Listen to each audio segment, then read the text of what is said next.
Morning guys, what's going on? Just got back from another marketplace run and picked something up, but it's not a golf cart. This is what we got. Got a little Ryobi RM480E, and she thinks the batteries are going bad, but she says it's got problems. They wanted 300. I offered 150, got it for 200 bucks, and went and picked it up this morning. See if we can fix it. It looks like a puzzle that we can just experiment with. So let's get to it. So this is it, 38-inch cutting width, brushless, RM480E. They have the switch wired backwards. I wonder if somebody's been into it, because the looks of these bolts, somebody may have been into this thing already. But, you know, 200 bucks. We can experiment and play around with it. And what's going on is I actually used a winch to load it, but you could put it in reverse and it drives fine in reverse. You put it in forward and it'll drive fine in forward until you mash it all the way down, and then it wants to cut off. Similar to like a high pedal disable. That's what I was kind of thinking of when it comes to the golf carts. But all right, so like I said, on is off, off is on. See that? Which is weird. And it's showing the hour meter there is 23.4. I don't know how to adjust the percentage or voltage here.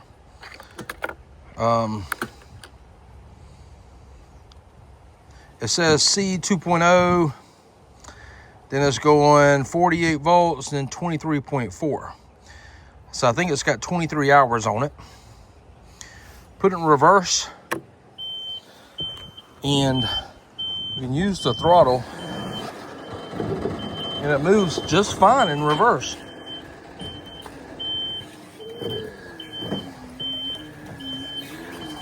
To shut the gate there, put it in forward, and still says 23.4.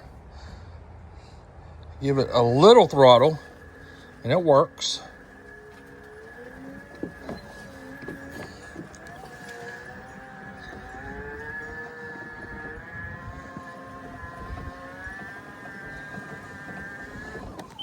Give it too much throttle, and it cuts out.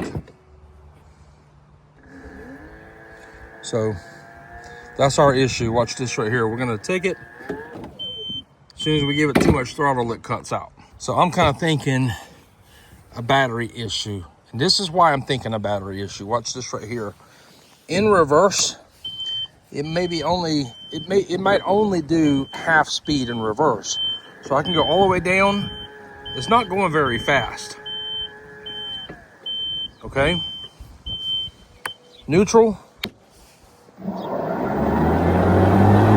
got forward, but batteries just cut off. The controller, there's two controllers, one that does the deck motors and one that does the forward and reverse. So it's got me thinking maybe if it'll go forward here just barely, but it won't go forward all the way.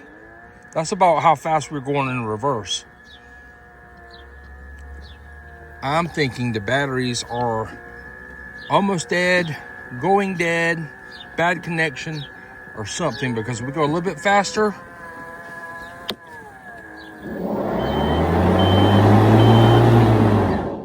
I don't know, we got 51 volts in the charge port. I got them down here. I don't think there's anything on the top one.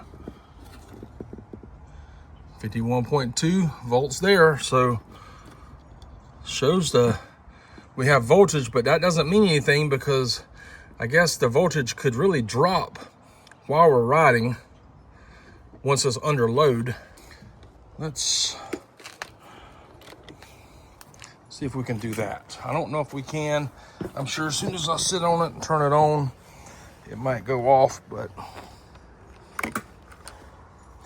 turn it on, 49 volts.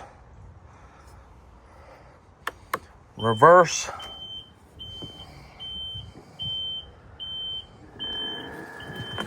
47. That's not even 48 volts anymore. 44 volts in reverse.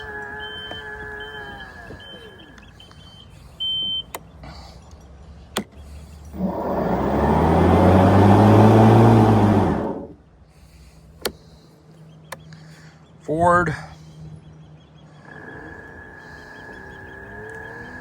We're dropping volts pretty good right there.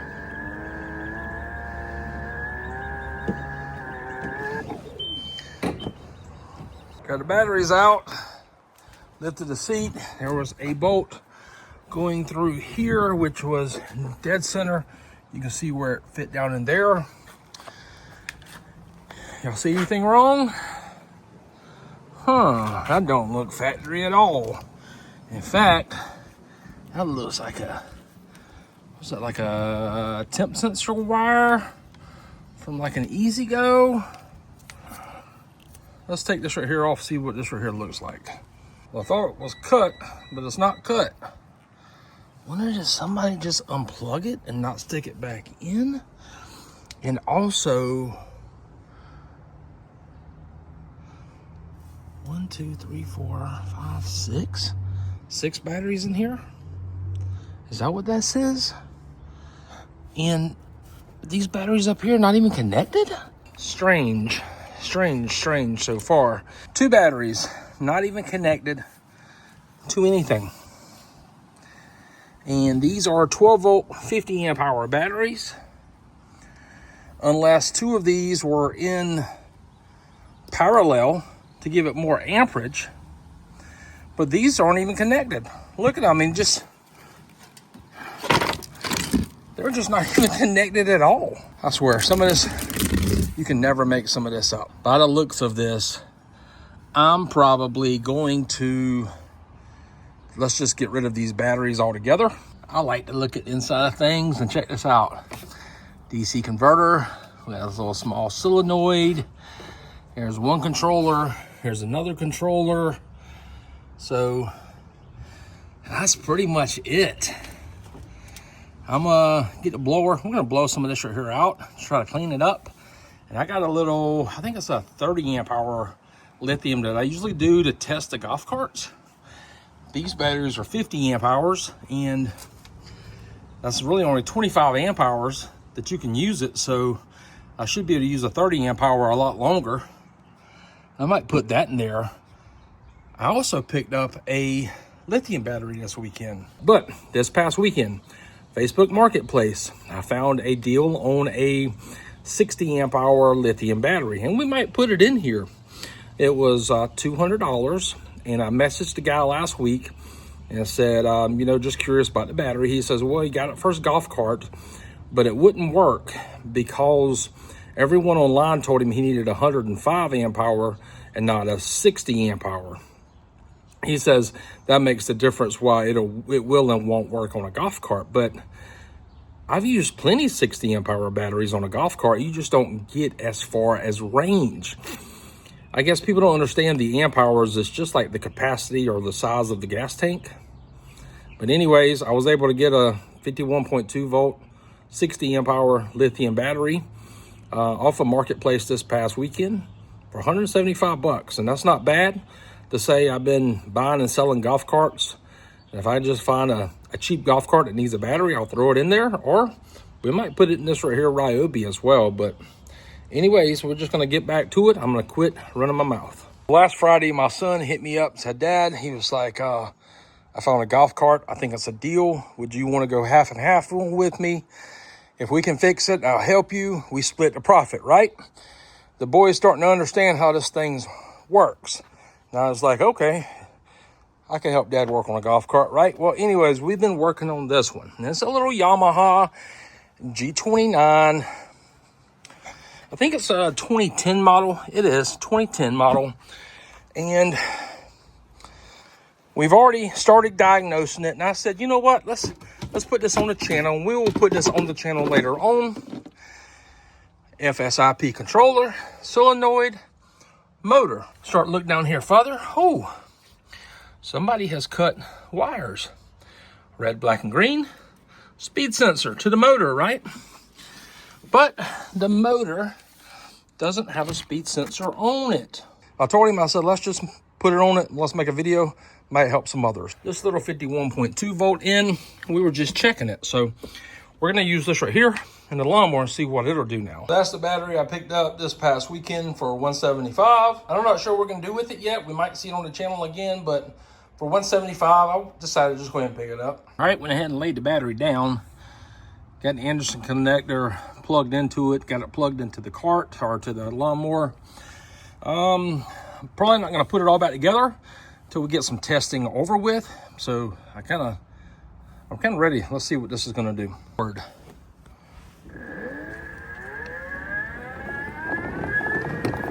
Wide open. This is working pretty good.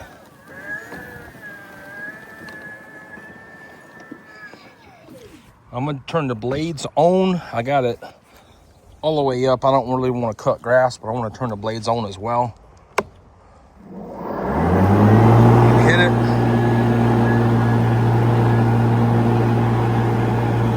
Oh, we're going. That's exactly what was wrong with it.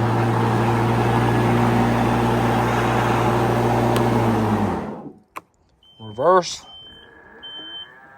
See, reverse is still slow, or a half-speed reverse. And that's why it was working to begin with, was because it wasn't pulling that much power. But I think we got us a working lawnmower. I paid 200 bucks for this. All right, let's see if it's gonna cut here and forward. 2-inch. I'll cut this right here.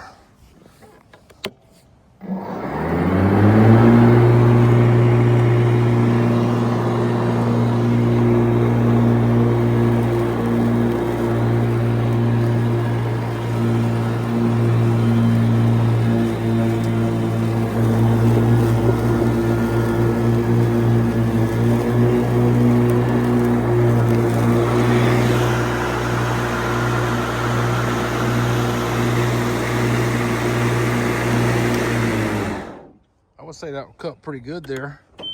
Back it up, run by it one more time. We're gonna cut the opposite way this time. And then see exactly what it looks like. One more pass.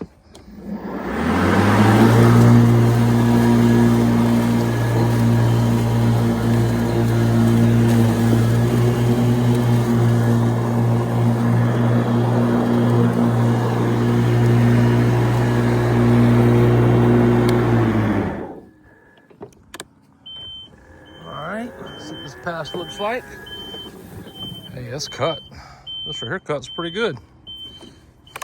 So I think we got us a little winner here. A winner chicken dinner. Appreciate y'all watching today's video. Until next time, see y'all later. Bye.